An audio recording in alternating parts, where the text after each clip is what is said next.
le contrôle de votre radio. Le contrôle de votre radio. Il semblerait que ce soit un putsch radiophonique. Un putsch à la radio. Ensemble, Nous avons pris le contrôle. nous avons pris le contrôle de l'antenne d'RMC. Radio Brunet. C'est Radio Brunet. Nous sommes ici par la volonté du peuple et nous n'en sortirons que par la force des baïonnets. Radio Brunet, c'est tous les jours de 13h à 15h sur RMC. Citoyennes, citoyens, amis contribuables, bonjour. On peut pas dire qu'Édouard Philippe et qu'Emmanuel Macron soient les rois de la gaffe. On l'a compris, on n'est pas avec Jean-Marc Ayrault et François Hollande. Voilà, et on doit dire que sur le plan de la com, ils sont plutôt lestes, malins, tout le monde est d'accord avec ça, qu'on soit dans l'opposition de gauche, de droite, qu'on soit macroniste, tout le monde est d'accord pour dire que ils sont plus lestes, ils ont davantage d'intelligence politique que lors du précédent quinquennat. Néanmoins, voilà où je voulais en venir, j'ai l'impression que notre Premier ministre, Édouard Philippe, a sérieusement sous-estimé le ras-le-bol des automobilistes dans l'affaire du 80 km/h, mesdames, messieurs. Voilà de quoi nous allons parler dans un instant. J'accueille d'ailleurs Sébastien Meurant. Bonjour Sébastien. Bonjour. Vous êtes sénateur Les Républicains du département du Val d'Oise. Et votre département, je dis pas de bêtises, fait partie des 28 conseils départementaux qui ont signé une lettre adressée au Premier ministre Édouard Philippe, c'était au début du mois de mars, dans laquelle vous dites qu'en gros les territoires ruraux vont être sérieusement impactés par cette limitation de vitesse et qui vont en souffrir. C'est ça, hein? C'est ça, c'est exact, tout à fait. Ben oui, le département du Val d'Oise est un département qui est à la fois urbain et rural, puisque tout le Vexin français est chez nous dans le Val d'Oise, la plaine de France également dans le Val d'Oise. Donc, en matière de réglementation automobile, nous sommes un département qui est intéressant. Voilà. Quand vous dites au Premier ministre, nous, la ruralité, nous allons en souffrir, ça veut dire quoi? Ça veut dire qu'en gros, ceux qui sont dans l'obligation d'utiliser la voiture tous les jours pour conduire les enfants à l'école, pour aller, je sais pas, à l'hôpital, pour accéder aux soins, etc., pour aller au travail, c'est ceux-là qui vont être finalement les... Mais tout le monde va en souffrir, pas que la ruralité. Et vous imaginez bien que cette mesure-là, elle n'est pas faite pour avoir moins d'accidents et avoir moins de victimes, elle est faite pour rapporter de l'argent. C'est simplement encore quelque chose qui va permettre de taxer, vous avez parlé de contribuables, c'est ça. Il faudrait repenser la sécurité routière complètement, et là, c'est intellectuellement vicié. On vous dit, on va rouler moins vite, donc il y aura moins de morts. Ça veut dire quoi, 80? Alors dans ce cas-là, descendons encore un peu plus, c'est intellectuellement vicié. Ce qu'il faut faire, c'est complètement changer complètement, c'est mettre au cœur de la sécurité routière l'automobiliste, le pilote de moto, c'est évidemment traiter le problème des infrastructures. On sait très bien où se trouvent les accidents. Comment ces accidents se produisent. Essentiellement, c'est aux mêmes endroits. On sait très bien qu'il y a des routes qui sont dangereuses. Donc, il faut laisser la décision au plus près. C'est pour ça, c'est le sens de la démarche des départements. C'est laisser au président de département, au maire, la possibilité d'accommoder la vitesse en fonction de l'historique. Vous parliez de communication. Effectivement, M. Macron a fait du théâtre très longtemps. M. Édouard Philippe a fait beaucoup de communication. Ce qui est intéressant, c'est pas la communication, ce sont les actes derrière et l'effet de ces actes sur la réalité. La réalité de la sécurité routière, c'est absolument pas ce qui est envisagé.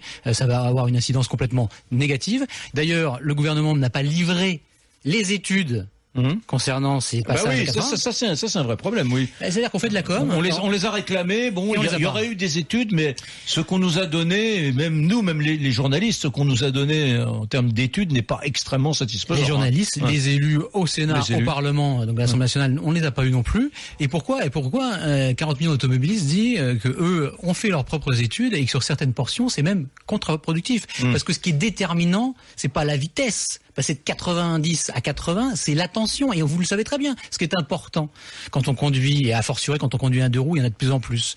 Eh bien, c'est d'être attentif, évidemment, de lâcher le téléphone, de parler avec sa voisine, mais en regardant devant. Donc, c'est l'attention. Ouais. Et pour avoir rencontré la semaine dernière Monsieur Darniche, c'est spécialiste du monde automobile et de la sécurité routière. Là encore, une mesure démagogique, technocratique. Je suis assez d'accord avec ça. Et il aurait été beaucoup plus malin de vraiment focaliser les efforts, à mon avis, sur l'utilisation du téléphone portable et du smartphone que sur la vitesse. Sébastien Meurant est donc mon invité, mesdames, messieurs. Je vous rappelle qu'il est sénateur Les Républicains du Val d'Oise. C'est l'homme que vous venez d'entendre à l'instant sur Radio Brunet. En tout cas, officiellement, c'est à compter du 1er juillet 2018, c'est dans quelques mois, c'est bientôt, que le 80 km/h devrait s'appliquer chez vous, sur vos routes. Un coup d'accélérateur dans la lutte contre la mortalité routière. Baisser la vitesse constitue de toute évidence une mesure de rupture et donc une mesure nécessaire. Sauver des vies. Pour le gouvernement, il y a urgence. La vitesse, c'est la première cause de mortalité sur les routes. On a aujourd'hui un taux d'accident et de mortalité inadmissible sur nos routes. J'ai parfaitement conscience de l'agacement que ces sanctions peuvent susciter. Depuis 3 ans, le nombre de tués augmente. En 2016, plus de 3400 personnes ont perdu la vie sur les routes.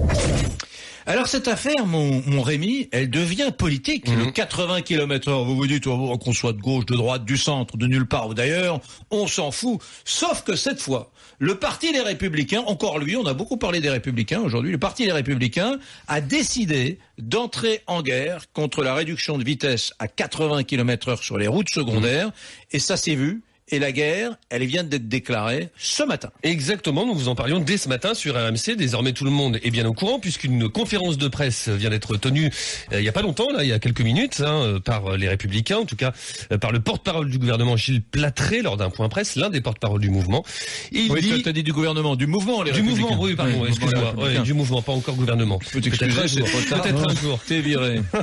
L'un des porte-parole du mouvement, Gilles Platré, donc, vient de tenir un point presse et il dit que cette volonté, cette détermination présentée comme telle du gouvernement pour maintenir cette décision, cette mesure à partir du 1er juillet, eh bien c'est une preuve, d'après eux, de la fracture territoriale entretenue par l'équipe Macron. Oui, je tiens à te dire justement, puisque tu parles de l'équipe Macron, que dans un instant, on sera avec Daniel Labaronne, qui est député La République En Marche, bien évidemment d'Indre-et-Loire, et j'imagine qu'à ce titre, il sera plutôt favorable à la mesure, quoique, il y a des députés, je dis pas de bêtises, Sébastien Morand, sénateur du Val d'Oise des Républicains, il y a des parlementaires de La République En Marche qui sont pas chauds du tout sur le 80 km/h, qui sont plutôt avec vous d'ailleurs. Bien sûr, ils ont des remontées de terrain.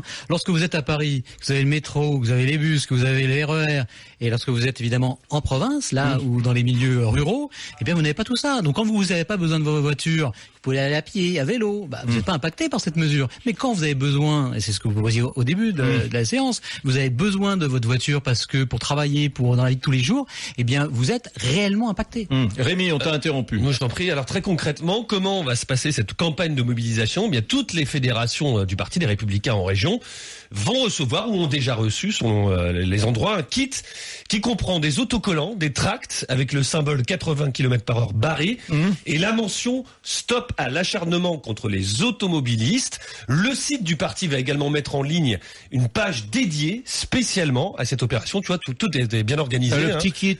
Je le vois très bien, moi, l'autocollant avec le 80 km/h barré, voilà. Et redis-moi le slogan de la campagne. Le slogan, c'est stop à l'acharnement contre les automobilistes. Pourquoi acharnement ? Parce que, Eric, je vais terminer juste là-dessus, c'est que dans les tracts, on élargit à l'ensemble des mesures prises contre les automobilistes, et elles sont nombreuses ces derniers temps, avec, tu sais, la hausse des carburants, avec exactement, les péages, la hausse des péages, et tout ça, c'est un bon point d'ancrage contre le gouvernement. Les taxes sur le CO2, enfin, il y en a une certaine liste. Alors, Émilie, le Brunet-Métry, pour ceux qui nous écoutent, qui sont remontés, qui veulent soutenir le gouvernement sur le 80 km/h, ou qui veulent plutôt soutenir ceux qui sont contre la réduction à 80 km/h, comment vote-t-on ? Oui, eh bien pour ce deuxième Brunet-Métry 80 km/h, Édouard Philippe sous-estime le ras-le-bol des automobilistes.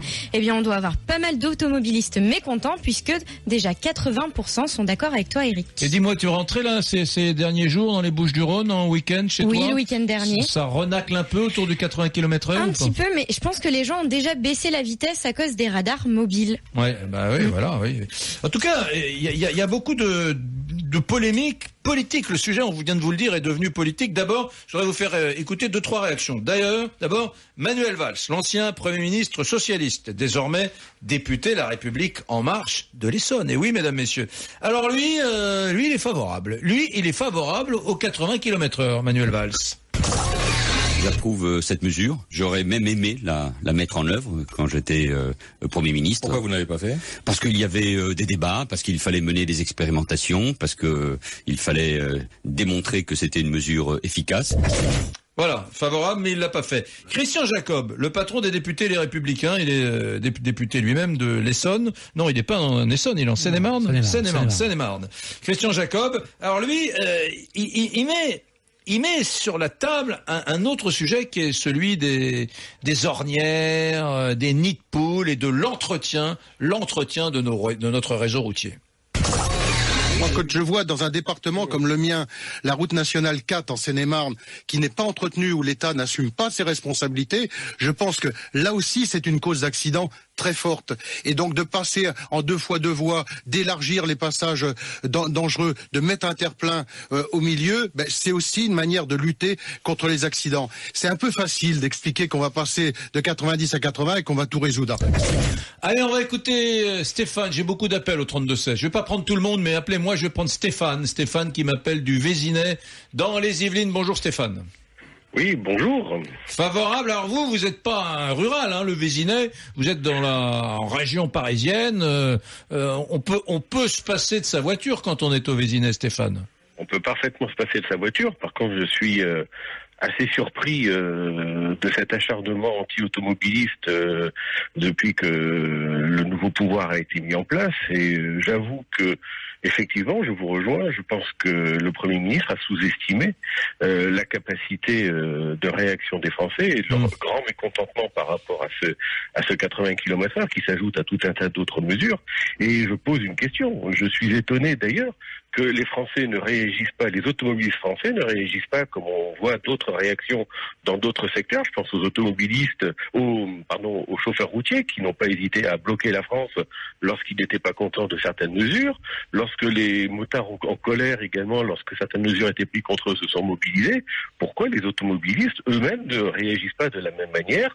Par exemple, en roulant à 80 km/h sur toute la France le 1er juillet, autoroute, route nationale, 80 km/h partout. Je pense que ça mettrait une belle pagaille sur la France, voire mettre carrément les voitures sur les ronds-points et sur les carrefours. Voilà. Et Stéphane, ça fait des mois que mes bons confrères, bien pensants, bons petits journalistes prophétisent que la CGT, Mélenchon vont embêter ce gouvernement dans ses réformes, dans son obsession réformatrice. Et on se rend compte qu'en réalité, le premier gravier dans la chaussure, le premier vrai gravier dans la chaussure, c'est pas les réformes qui ont été faites, c'est finalement les automobilistes, en gros les territoires, quoi. En gros les élus régionaux, les automobilistes, les territoires, bref, je dirais pas la France d'en bas, mais un peu quand même, quoi, Stéphane. C'est quand même marrant parce qu'on l'attendait pas.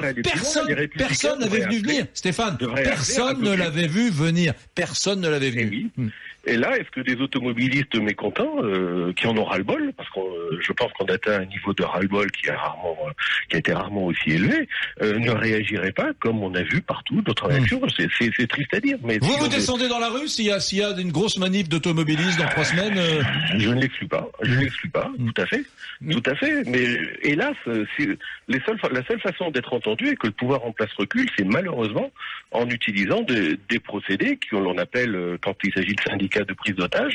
Mais là, en plus de ça, les Français, les automobilistes réagiraient pour ne rien demander. Alors que les syndicats, lorsqu'ils bloquent, ils demandent quelque chose. Là, c'est ni plus ni moins que fiche la paix aux gens. Voilà. Merci Stéphane. Merci beaucoup. Belle journée. Au revoir. Stéphane, 55 ans, le Vésinet, Yvelines, dans un instant. Réaction de Sébastien Morand, qui est mon invité aujourd'hui. Sénateur, les Républicains du Val d'Oise, pas du tout d'accord avec cette baisse de la limitation de vitesse à 80 km/h. Et vous, mesdames, messieurs, continuez à m'appeler au 32-16. Vous comprenez l'action gouvernementale. Vous êtes contre l'action gouvernementale. Je veux entendre vos arguments. À tout de suite.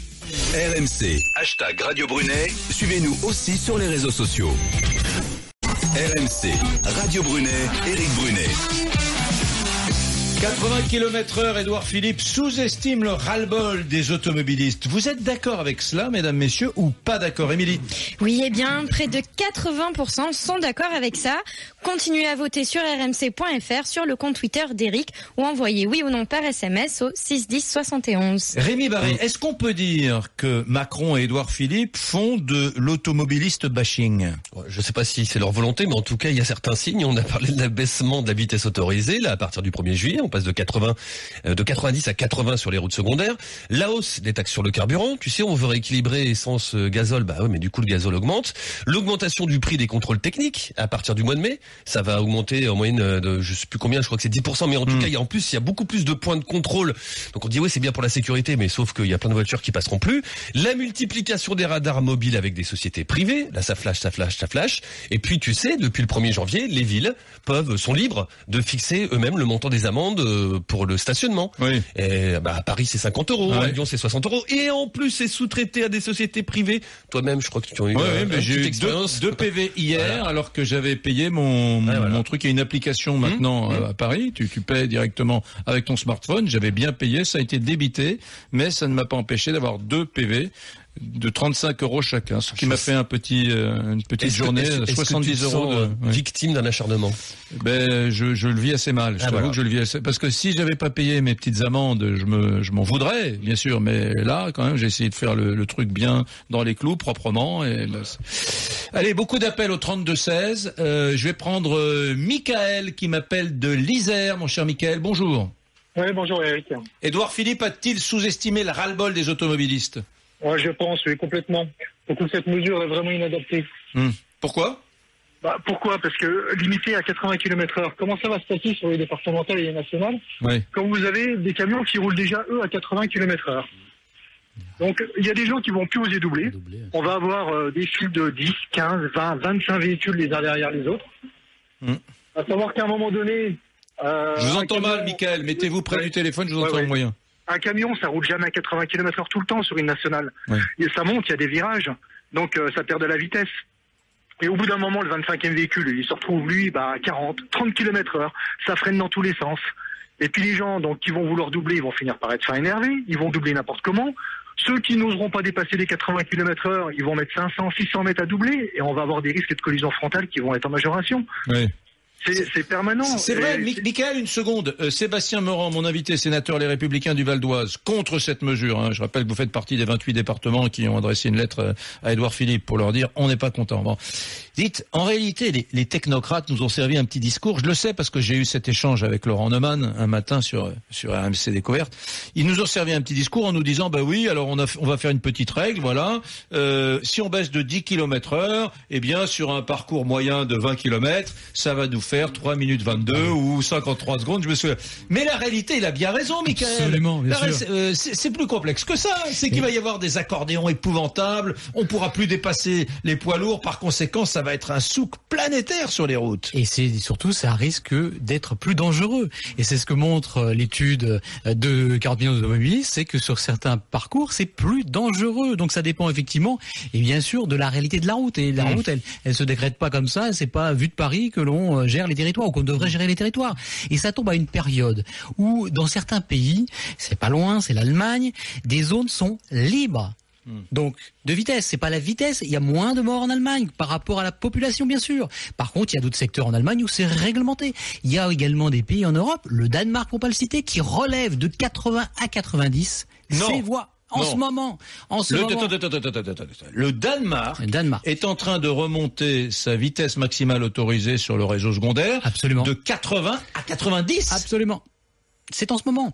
Donc évidemment, le gouvernement ne s'en vante pas. Et par contre, le Danemark traite les points qui sont dangereux.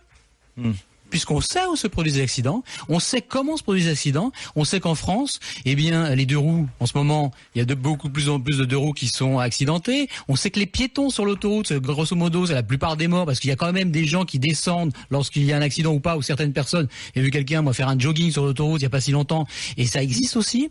Et donc il faut traiter les points où c'est dangereux.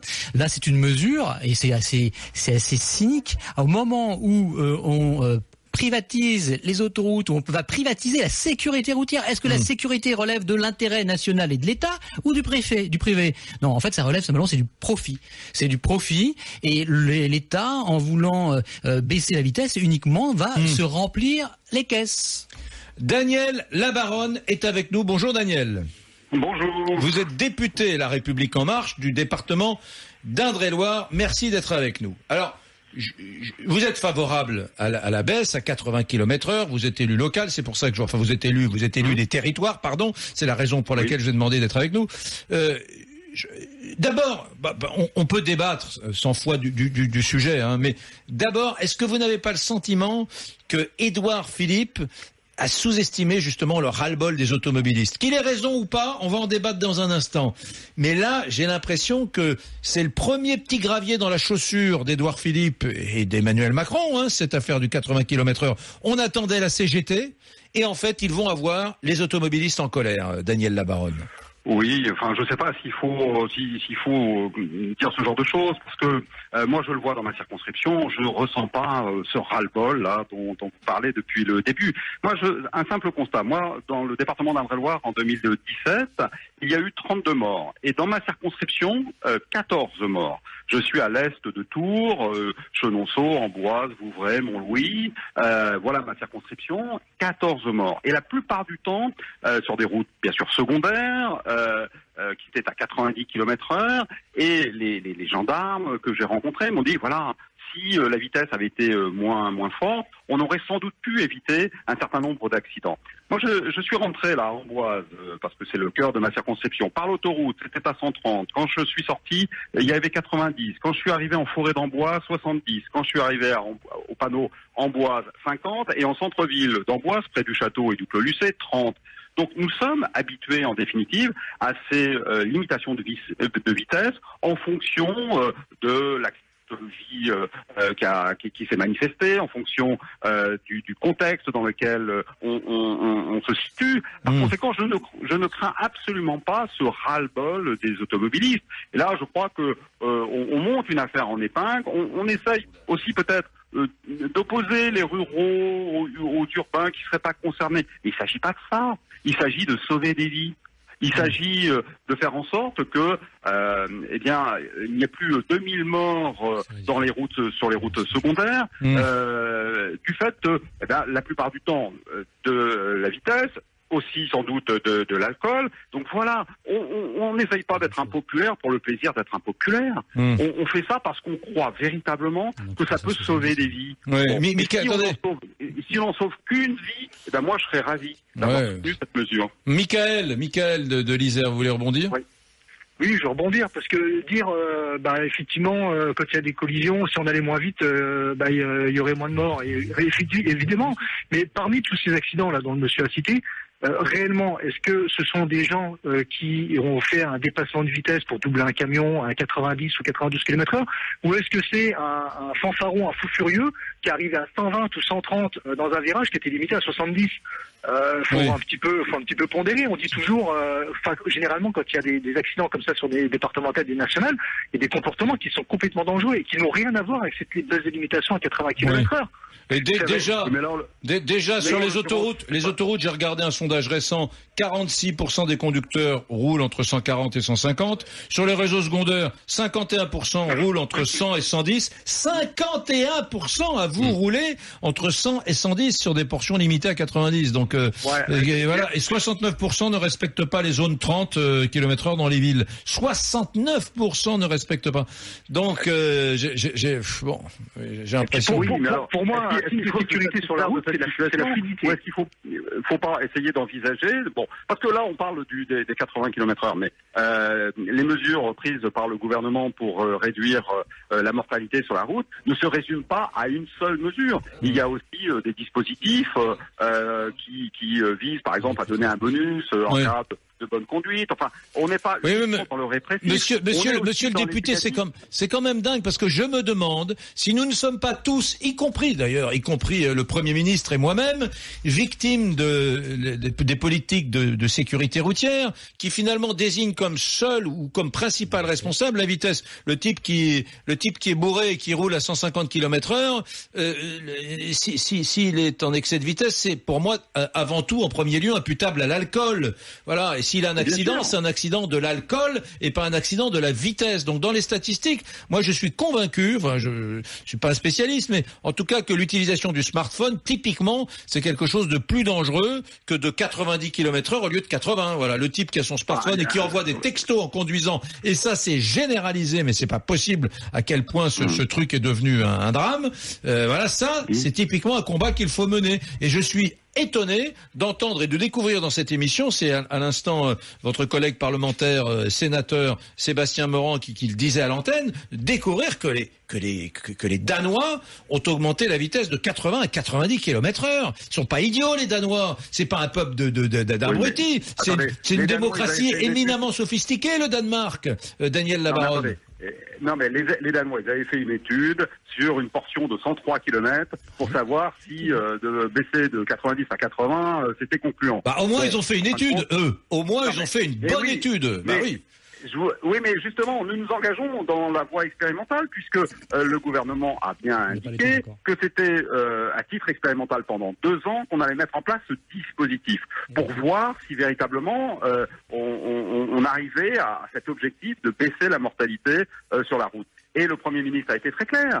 Si nos espoirs sont pas au rendez-vous, eh bien, on reviendra sur cette mesure. Donc, c'est vraiment une expérimentation à l'échelle du pays. C'est ça qui est aussi très très intéressant et qu'il faut souligner.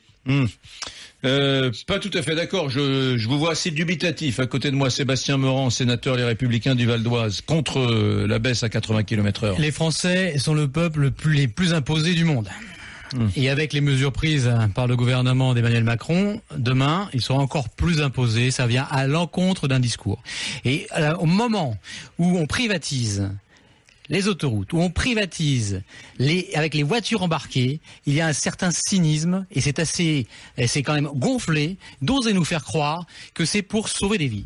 C'est simplement pour rapporter de l'argent au budget de l'État qui est effectivement mal en point. Et je rappelle quand même que le budget 2018 a été voté contrairement à tout ce que les médias racontent.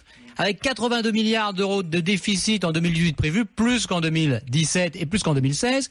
Donc, donner des leçons de morale sur cette question qui est une question qui devrait pas être de politique politicienne, c'est une question de la sécurité des automobilistes, des utilisateurs de la route et du partage de la route.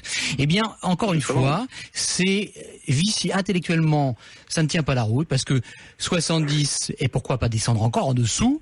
Donc ça ne tient pas la route et vous ne pouvez pas vous en sortir comme ça et faites confiance aux utilisateurs de la route. Donc là, véritablement, il y a un cynisme qui est quand même inacceptable. C'est bien pour ça que sur les territoires, mais également en région parisienne, parce qu'on voit comment ça se passe, les personnes, ouvrez les yeux dans Paris, le nombre de personnes qui grillent les feux, qui grillent les stops, qui ne remettent pas leur clignotant, là c'est dangereux. Et là vous avez des accidents. Et vous avez des fous du volant qui ne respectent rien. Et ces fous du volant là, vous ne les traitez pas du tout. Et en plus, ce qui est très grave, c'est que dans les territoires, ceux qui ont besoin de rouler, lorsque vous avez besoin de votre voiture, que vous faites 10 000, 20 000, 30 000, 40 000 km par an, eh bien, une fois un point, vous savez très bien que la plupart des points, ce sont des tout petits excès de vitesse. Et en fait, on condamne à la mort civile, à la mort économique et à la mort civile tout un tas de Français qui ne demandent qu'à travailler. Donc là, vous allez créer en plus des problèmes dans les familles, de la misère sociale et au lieu de sauver des vies, parce que je ne vois pas pourquoi on n'a pas le résultat des études à ce jour. Les Danois, ils ont fait l'étude et après ils ont changé les choses. Là, vous faites l'inverse, vous voulez faire croire que vous allez faire expérimenter les parlementaires. Vous, nous, au Sénat, à l'Assemblée nationale, nous n'avons pas eu les fruits de cette étude. Pourquoi ? Parce que ça n'était certainement pas concluant. Alors attendez, Daniel Labaronne, député La République En Marche d'Indre-et-Loire, vous répondez dans une toute petite minute. Je vous retrouve dans une minute. C'est un peu ridicule, c'est une question de bon sens. 80 km/h, on va finir par pousser sa voiture avec ma mère dedans. RMC, Radio Brunet.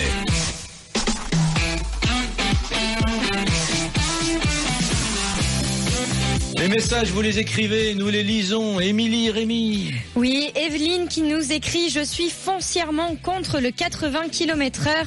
J'ai adhéré à la Ligue des conducteurs et j'ai collé sur mon pare-brise l'autocollant 80 barré.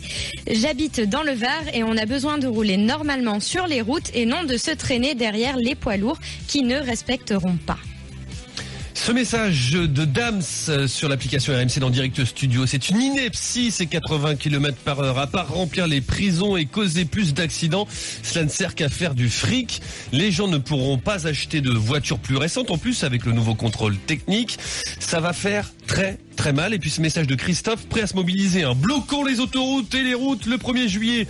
Il n'y a que ça qui pèsera. Bon, le 1er juillet d'ailleurs, il risque d'être bloqué tout simplement pour les départs en vacances. Allez, on vous retrouve dans un instant. RMC, Radio Brunet, Éric Brunet. Ça vote comment, Émilie ? 80 km/h, Édouard Philippe sous-estime, à mon avis, le ras-le-bol général des automobilistes en France, qu'ils soient de droite, de gauche ou d'ailleurs.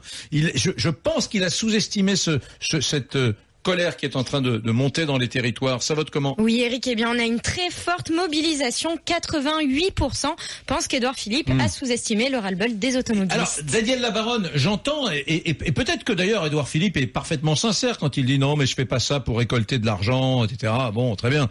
Mais vous voyez le truc, vous voyez le truc. On est toujours prisonnier de la même équation, c'est-à-dire que il y a des morts sur la route, il faut baisser la vitesse. Bien évidemment, il y aura un parlementaire qui dans 5 ans, 10 ans, quand on ne sera plus là, ni vous ni moi, qui dira probablement 60 km sur le réseau secondaire, c'est pas mal. Et puis dans 30 ans, il y aura peut-être un type qui dira 40 à l'heure sur le réseau secondaire, comme vitesse maximale, c'est cure, quoi. Vous voyez ce que je veux dire? Je trouve intéressant que les Danois aient dit, non, nous on dit on passe de 80 à 90. Ouais. Écoutez, d'abord, je voudrais revenir sur un certain nombre de points. Mon collègue sénateur disait que l'étude qui avait été conduite pendant 2 ans, ses conclusions n'étaient pas disponibles. Or, moi, j'ai les conclusions de cette étude, elles sont tout à fait éclairantes, et il est clair que sur les portions qui ont été testées, il y a eu une diminution de l'accidentologie. Mon collègue faisait également référence à l'étude de 40 millions d'automobilistes. Bon, il s'avère que cette étude, moi je l'ai regardée sur le plan méthodologique, statistique, il y a quand même beaucoup de biais. Hein. Il y a vraiment beaucoup de choses à revoir sur la démarche qui a été engagée pour conduire cette étude. Et puis je voudrais dire, c'est pas tellement le gouvernement et Édouard Philippe qui a eu cette idée un beau jour en se levant, mais c'est le résultat d'un certain nombre d'études et de recommandations qui ont été formulées, notamment par le Conseil national de la sécurité routière, notamment par la Ligue contre la violence routière. Parce que là, bien sûr, les gens qui interviennent sur votre antenne n'ont peut-être pas été concernés par les accidents de la route, mais je voudrais rappeler quand même qu'en 10 ans, on a eu 40 000 morts. 40 000 morts. Donc, il y a un moment, et on constate en plus que en 2017, les chiffres sont repartis à la hausse, alors qu'ils avaient eu tendance à se stabiliser. Donc, on ne peut pas se satisfaire de cet état de fait. C'est impossible. Par ailleurs, mon collègue, mélangeait un peu tout en disant que la France était le pays le plus taxé. Bon, je voudrais simplement le rappeler, il est membre de la Commission des finances comme moi, que dans la loi de finances, nous avons baissé un certain nombre d'impôts. Oui, mais enfin, là, il y a débat. Il y a débat. Il y a débat sur les prélèvements obligatoires quand on met la hausse de la cigarette, la hausse du prix du gaz, quand on met la hausse du diesel, quand on met la CSG. On va changer de comportement. Quand on met la CSG, il y a débat. En tout cas, Daniel, de toute façon, on reste, quoi qu'il en soit, le pays le plus taxé du monde. Hein. Et puis, on est devenu, il y a 4-5 mois, le plus taxé d'Europe. On a dépassé le Danemark, justement. Si. Je rappelle que s'agissant des amendes éventuelles pour excès de vitesse au-delà de 80 km/h, le Premier ministre a été très clair.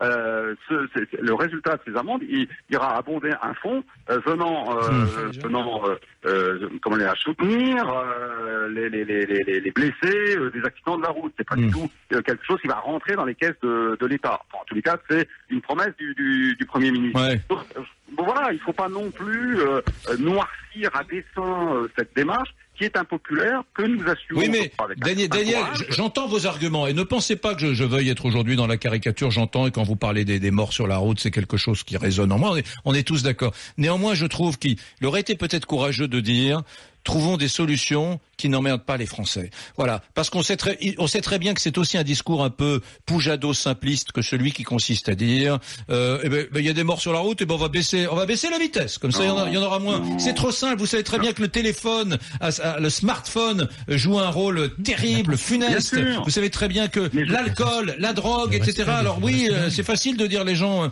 quand ils impactent un autre véhicule ou un arbre, ils roulaient trop vite. Oui. Enfin, est-ce vraiment...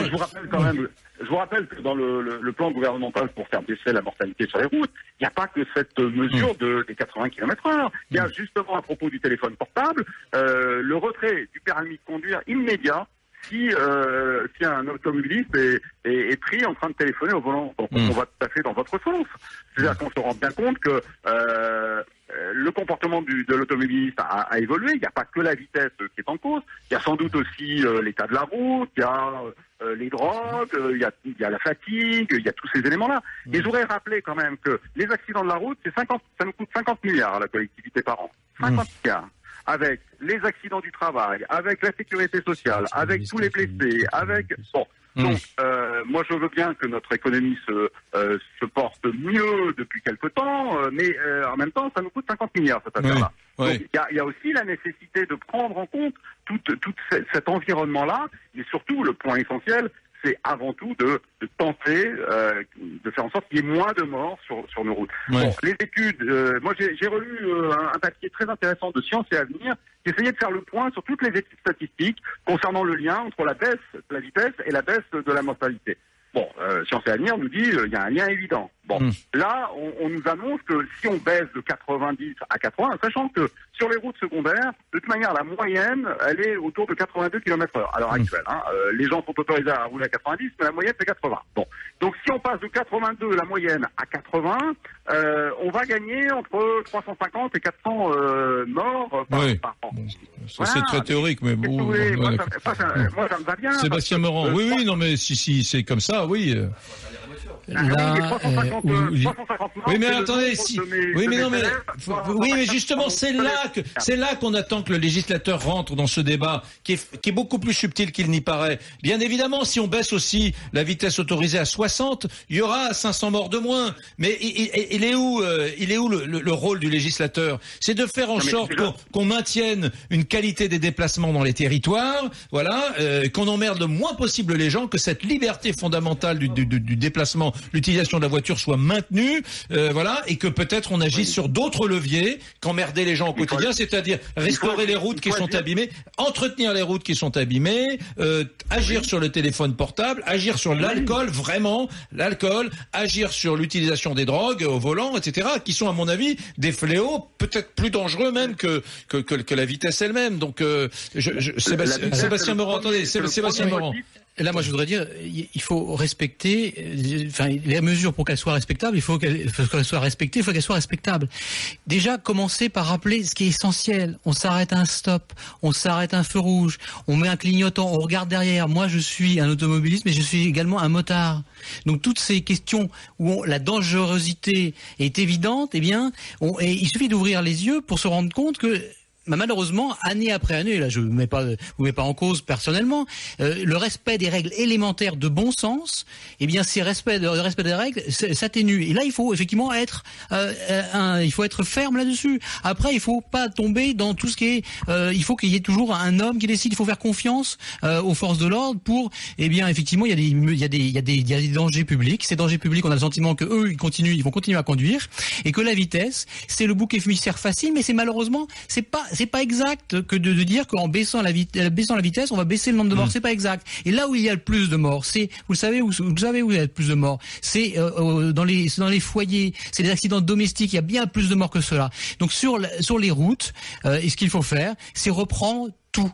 C'est reprendre l'apprentissage, c'est remettre le conducteur, le citoyen qui est libre et qui est responsable au cœur du système, au cœur de la formation. Et quand vous portez atteinte à la facilité de se déplacer, vous portez atteinte à la liberté des Français. Et c'est pour ça, il y a effectivement une levée de bouclier, parce que quand vous n'avez pas besoin de votre voiture, quand vous êtes parlementaire, quand vous êtes ministre, quand vous habitez dans une grande ville, eh bien vous avez d'autres solutions. Quand vous êtes dans une petite ville, ou quand, comme moi, vous prenez la voiture parce que vous avez besoin de circuler, parce que vous circulez beaucoup en Ile-de-France, eh bien vous vivez réellement concrètement. Et c'est pas de la théorie, c'est du pratique, c'est du pragmatique. Et ce qu'on vous demande, c'est d'avoir des mesures justes, pragmatiques, et pas des grandes théories sur la vitesse, parce qu'effectivement, de 80 aujourd'hui, 70, je me souviens, quand le TGV a été lancé, un parlementaire du Parti Socialiste avait demandé à limiter la vitesse du TGV parce que ça portait atteinte aux voitures et aux autoroutes. Magnifique.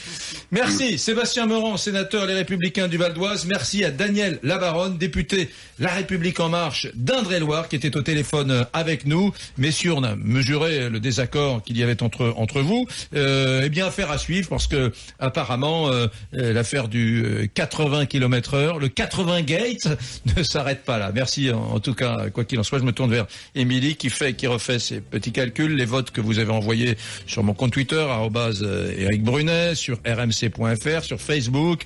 Oui, ça donne quoi? Pour ce résultat final, c'est un plébiscite, puisque vous êtes 88% à penser qu'avec les 80 km/h, Édouard Philippe sous-estime le ras-le-bol des automobilistes. Tout de suite, Eric, les 3 minutes de gloire, elle s'appelle Valérie, elle nous présente yapuka.org. Vous avez un oral à passer pour un concours d'entrée dans une école, voire même pour un emploi, pour décrocher un premier emploi. Yapuka vous met en relation avec des pros pour vous préparer au mieux. Ah, tu fais ton petit oral blanc, ton petit bac blanc en quelque sorte. Bonjour madame. Ouais. Eh bien, Yapuka. C'est tout. RMC jusqu'à 15h, Radio Brunet. RMC, Radio Brunet. 3 minutes de gloire. Elles sont venues à deux, mesdames, messieurs. Sandra Legrand, Valérie Falala pour défendre Yapuka. Y-A-P-U-K-A. Yapuka. Bonjour Sandra Legrand. Bonjour. Bonjour Valérie Falala. Bonjour. Bon, bah voilà. Yapuka, c'est quoi? Kezako Yapuka. Alors Yapuka, c'est un nom qu'on retient déjà, qu'on mémorise bien. Ouais. Et c'est la première plateforme qui met en relation des entraîneurs d'un côté et des jeunes de l'autre pour les exercer dans leurs entretiens oraux. Donc concours d'entrée école, bien sûr, mais stages, apprentissage et premier emploi. D'abord, est-ce qu'elle existe là? Vous me parlez d'un projet en devenir ou d'un projet qui existe? Mais non, Eric, ça existe. Ça existe et c'est lancé depuis la rentrée, donc septembre-octobre dernier. Et puis, ça commence à bien démarrer et on attend le rush parce que vous savez que la grosse période, c'est maintenant. D'accord. Alors attendez. Imaginez que ma fille, dans pas longtemps, soit à l'oral du bac de français. Ça existe toujours le bac oral en français en première? Ça existe toujours et puis il y aura aussi l'oral de maturité en terminale, mais ça c'est dans 3 ans. Alors si je décide, je peux la préparer à un oral comme ça sur votre plateforme? Alors justement, c'est la plateforme yapuka.org, c'est la première plateforme de mise en relation. Il y a des entraîneurs qui entraînent les jeunes à l'entretien oral. Mais l'entretien oral, c'est autant pour un concours que pour un stage et un premier job. Vos filles ont-elles l'âge aujourd'hui? Non, pas tout de suite. Pas encore. Les nôtres, Sandra et moi, nous sommes deux mamans. Deux mamans à nous deux de 5 grands jeunes adultes, puisque tous ont entre 18 et 25 ans. Eux, justement, ont passé des entretiens pour entrer soit à Dauphine, soit pour les universités, mais également pour leur stage ou pour leur job. Il se trouve que eux ont un réseau, celui de Sandra et moi, puisque moi je l'ai beaucoup fait. J'ai 25 ans d'expérience, 25 ans dans les ressources humaines. J'ai travaillé pour des groupes, le groupe Danone, dans le retail. J'ai beaucoup recruté et le réseau a pu bénéficier justement de ce que je connaissais d'une partie de la table. Là, je passais de l'autre côté et je les entraînais. Il se trouve que ce réseau-là, tout le monde ne l'a pas. Donc Yapuka, aujourd'hui, la plateforme permet à ceux qui n'ont pas de réseau de pouvoir nous trouver les entraîneurs sur la plateforme. Oui, alors attendez, ça se passe comment? Donc un jeune qui a terminé, qui a son DUT, qui veut passer, qui son DUT en poche par exemple, qui a un entretien d'embauche la semaine prochaine, important, on va dire, allez tiens, chez Veolia, il s'inscrit, qu'est-ce qu'il demande? Il dit voilà, j'ai un entretien pour rentrer dans le département ressources humaines, tiens, alors très simple. Soit il nous a vus sur des salons, puisqu'on fait beaucoup de salons. Là, on voit les étudiants qui soit recherchent des écoles, soit recherchent des stages, des apprentissages ou des emplois. Soit il nous a pas vus sur les salons, il a entendu parler de nous et il va chercher bien sûr sur Google ou aux marques et il va trouver donc notre plateforme sur lequel il va aller. Il va regarder en fait tous les entraîneurs, soit avec des moteurs de recherche. C'est des coachs alors les entraîneurs. Exactement. Sont des coachs. Ils ont quel profil? Ils ont quel profil? Pas que. On a des coachs, des entraîneurs qui sont bronze, argent ou or. Les bronzes, ce sont des jeunes qui parlent à des jeunes, des ESSEC, des HEC et autres qui ont réussi leurs écoles et qui préparent les jeunes à ces écoles. Argent, des coachs, mais pas que, qui ont au moins 5 ans d'expérience. Les or, c'est moi, par exemple, plus de 20 ans d'expérience dans les ressources humaines. Et quoi, c'est des vidéos enregistrées ou c'est vraiment non, c'est du live. C'est du présentiel, mon Rémi. Ça veut dire que c'est du face à face. Et voilà, mon Rémi, il est du Nord, mais il comprend deux trois mots comme ça qui. Pas que, c'est pas que. Face à face ou Skype. Vous savez qu'aujourd'hui, beaucoup d'entretiens se font par Skype, surtout quand on fait des études à l'étranger, qu'on cherche un job ou qu'on cherche un stage.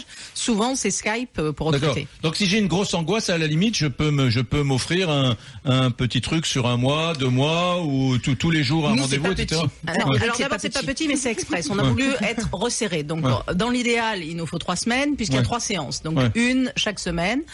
Il y a la partie immergée de l'iceberg qui arrive à la fin, mais le premier module, c'est apprendre à se connaître, parce que vous savez que les jeunes ne se connaissent pas beaucoup, ne savent pas ce qu'ils ont fait, ne valorisent pas, ne savent pas quoi dire. Donc tout ça, on leur apprend, on leur indique, parce qu'ils ont une valeur, et on essaie de faire sortir cette valeur de façon factuelle, chiffrée, etc.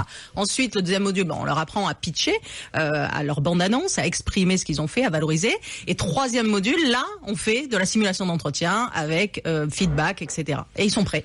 Sandra Legrand et Valérie Falala, donc les cofondatrices de Yapuka, YAPUKA. Si je veux en savoir plus sur Yapuka, je vais sur yapuka.org ou .com. Tout est dit et vous trouvez tout ce que vous voulez. Merci. Merci beaucoup, mesdames. Merci.